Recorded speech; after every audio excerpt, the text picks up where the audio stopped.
All right, back to the book. It was on the 15th of August when we first came up with the French, and their skirmishers immediately commenced operations by raining a shower of balls upon us as we advanced, which we returned without delay. And I haven't said this yet, but the reason they're saying balls instead of round is because these guys are shooting balls, round balls of lead. And at this point, there was some rifling had started to come about, but what they basically just consider everything to be a ball of lead. And that's why they're not accurate. That's why they're only accurate out to 200 meters, because they're not rifled like we have the tight rifling spinning bullets today. Back to the book. The first man that was hit was Lieutenant Bunbury. He fell pierced through the head with a musket ball and died almost immediately. I thought I never heard such a tremendous noise as the firing made on this occasion, and the men on both sides of me I could occasionally observe were falling fast. I do not pretend to give a description of this or any other battle I have been present at. All I can do is tell the things which happened immediately around me, and that, I think, is as much as a private soldier can be expected to do. Soon afterwards, the firing commenced, and we had advanced pretty close upon the enemy. Taking advantage of whatever cover I could find, I threw myself behind a small bank where I lay so secure that although the Frenchmen's bullets fell pretty thickly around, I was enabled to knock several over without being dislodged. In fact, I fired away every round I had in my pouch whilst laying in this spot. At length, after a sharp contest, we forced them to give ground and, following them up, drove them from their position in the heights and hung up their skirts until they made another stand, and then the game began again. The rifles indeed fought well this day, and we lost many men.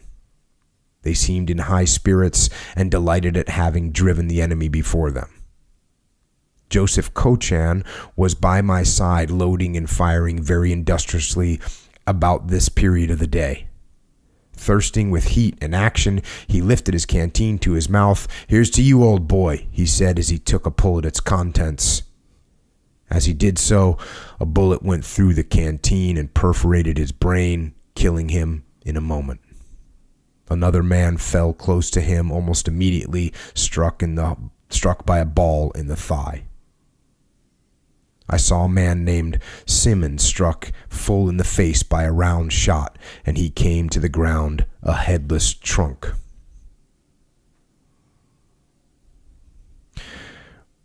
When the roll was called after the battle, the females who missed their husbands came along the front of the line to inquire of the survivors whether they knew anything about them. So the wives could travel with the soldiers. And again, that just seems crazy to me right now, but that's the way they did it. Yeah. And not all of them, but if they made that decision, I guess, as a family to stick together, they'd get right on board the boats and they'd march. They march and they cover it in this book. They wouldn't carry the weight, but they'd march alongside and go from place to place. And when the battle's about to take place, they'd hang back. And then you have the situation once the battle's over that I'm talking about right now. Amongst other names, I heard that of Cochan called in a female voice without being replied to. The name struck me, and I observed the poor woman who had called it as she stood sobbing before us, and apparently afraid to make further inquiries about her husband. No man had answered to his name or had any given account to give of his fate. I myself had observed him fall, as related before, whilst drinking from his canteen. But as I looked at the poor sobbing creature before me, I felt unable to tell her of his death. At length, Captain Leach observed her and called out to the company, "Does any man know what has happened to Cochan? If so, let him speak out at once." Upon this order, I immediately related what I had seen and told the manner of his death.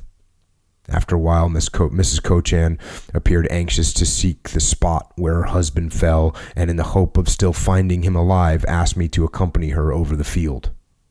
She trusted, notwithstanding what I had told her, to find him yet alive. "Do you think you could find it?" said Captain Leach, upon being referred to. I told him I was sure I could, as I had remarked many objects whilst looking for cover during the skirmishing. Go then, said the captain, and show the poor woman the spot, as she seems so desirous of finding the body. I accordingly took my way over the ground we had fought upon, she following and sobbing after me. Quickly reaching the spot where her husband's body lay, pointed it out to her.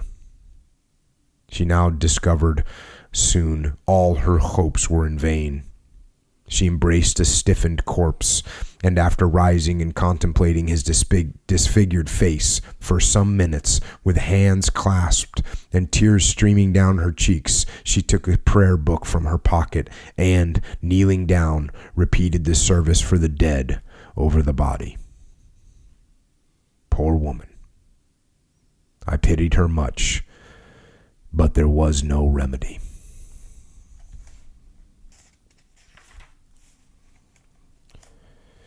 Whole new dynamic right there. Mm-hmm.